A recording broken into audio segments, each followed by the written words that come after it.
Hey guys, welcome to another video. Let's get straight to it.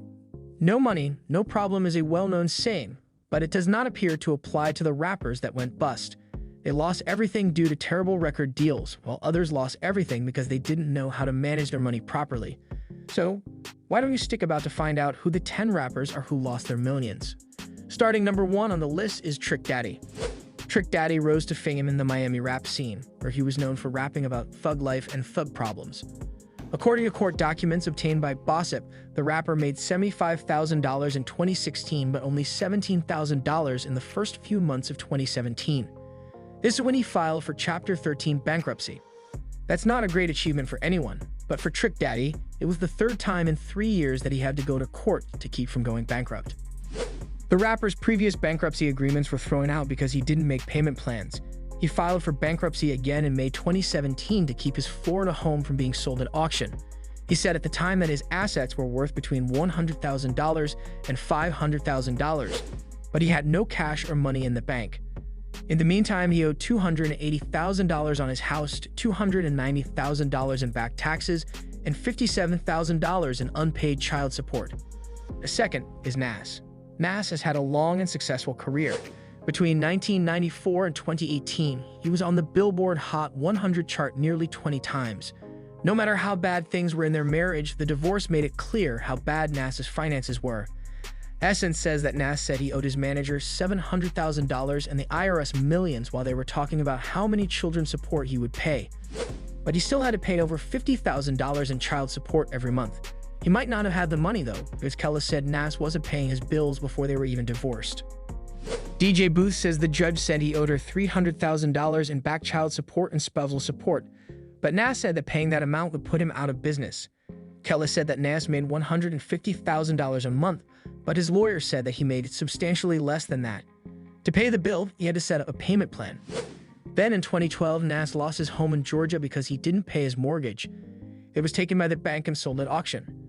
Coming next is Fat Joe. USA Today says that even though Joe made more than $3 million in 2007 and 2008, he chose not to pay the IRS the more than $700,000 he owed them because of it. He could have gone to prison for up to 2 years, but he worked hard to pay the bill. Reuters says that Joe also took responsibility and said that even though a lot was going on during the years he didn't file, it was still his fault. And more than 60 people wrote letters to the newspaper saying how great he was. Even though the judge took all of this into account, Joe still went to prison for 4 months. He got into trouble with the IRS again in 2016 and owed $1.1 million this time. Fourth on the list is Lisa Lopes. According to biography, even though their careers were at an all-time high, the rapper in the group Lisa Left Eye Lopes had a very messy personal life. Lopes was seeing Andrew Rison, a football player. The Boombox says that their relationship was highly flammable, and Lopes said that he hurt her, but the charges were later dropped. Then on June 8, 1994, in a fight with Rison, Lopes allegedly took one of the shoes and set it on fire in a bathtub at that point. Soon, the fire spread to the whole house. Lopes only had to pay a $10,000 fine and go to court. The next one is 50 Cent. In 2010, the Washington Post said that he was worth about $500 million. When 50 Cent filed for bankruptcy in 2015, he was making $185,000 a month. But what he did that was against the law caused him the most trouble. He didn't like Rick Ross, so he decided to make the mother of Ross' child look bad. 50 Cent bought the woman's sex tape, put a voiceover on it making fun of her, and put it online without her knowledge or permission. A judge told him to pay damages of $7 million. He was also found guilty of stealing the idea for his G-Unit headphones from another company. For that crime, a judge made him pay $17 million. In 2016, he settled his bankruptcy case by agreeing to pay his creditors $23 million over the next 5 years. The sixth we have got is MC Hammer. Time says that first there was the $30 million house. Hammer had 200 people on his payroll, which Time says cost him $500,000 a month, but Hammer told Oprah it could be $1 million a month at times. When he filed for bankruptcy, he said he owed a lot of money to a lot of people. On the 36-page list, he owed money to his brother, a lot of lawyers, the IRS, a few banks, American Express, limo companies, department stores, utility companies, and even football player Deion Sanders.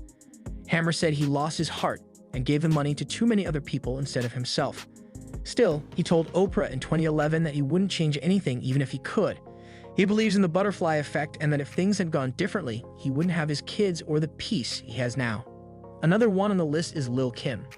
According to CNBC, her bank started the foreclosure process in 2010, and as of 2015, they were still trying to work things out. But in 2017, the judge said that she had already had her chance. The Los Angeles Times says that a year later, the bank took her mansion in New Jersey back and Kim filed for Chapter 13 bankruptcy. Kim was desperate to keep the mansion she bought in 2002, so she went to court to stop it from being sold at auction. She told the judge that she was committed to saving her home and getting her debts in order. And it was a big setback for Kim when the court said that she was too broke to qualify for Chapter 13 bankruptcy because she was in so much debt. The blast says that Kim's bankruptcy case was dropped in 2019 because she was able to get her finances in order. Number 8 we got is DMX. Bet says that he tried to file for bankruptcy in 2009, but the court said no because he unreasonably slowed down the case. His manager said that DMX's financial strains had been holding back his career for years, and he blamed poor financial management by prior representation for the problems. DMX said he only had $50,000 in assets, made as little as $1,677 a month, and owed between $1 million and $10 million, including $21,000 on a leased car and a huge $1.24 million in child support. But the judge also threw out this bankruptcy filing because it didn't make sense and made DMX seem like he couldn't be trusted. The Dirty says that DMX then filed once more in 2016. This time, he said he owed even more money, that he had no money in his bank account, and that the only thing he owned was his house, which he was trying to keep from going into foreclosure. In 2018, the IRS came after DMX for the $2.29 million he owed them, and he spent a year in jail for not paying his taxes. And number 9 is Bow Wow. Timms says that Bow Wow told the judge in a child custody case that he only made $4,000 a month and had only $1,500 in his bank account. He also did nothing more than rent a simple car. That could be because he leased a Ferrari at 434 years ago and fell behind on payments in a matter of weeks. The leasing company came to get their money, and Bow Wow had to pay more than $200,000 in fees. He didn't pay it, and by 2012, the total was almost $300,000 thanks to interest. By 2017, it looked like he still couldn't afford the online life he thought he should have. In 2018, he said that money was evil and that he would give his to fans, so maybe he has always wanted to be poor. Last one is Young Buck. When Young Buck owed them hundreds of thousands of dollars in back taxes, the IRS was not joking around. NPR says that agents broke into his house and took almost everything of value: his watches, his craps table, his tattoo kit, and his white leather dining chairs. The plan was to sell everything at auction, but this was put off. His music catalog went up for sale, and he was even in danger of losing the trademark on his rap name. Young Buck might not have been completely to blame for the tax problem, since it seemed like his lawyer and business manager didn't agree on who was supposed to pay the taxes. But taxes weren't the only thing that cost him money. There were claims from 22 creditors that added up to $11.5 million. Then Young Buck is said to have tried to hide an appearance fee he got in the middle of the bankruptcy case by having the money sent to a bank account that wasn't public. Thanks for watching. Hope you enjoyed today's video. If you did, why not hit that subscribe button? Laters.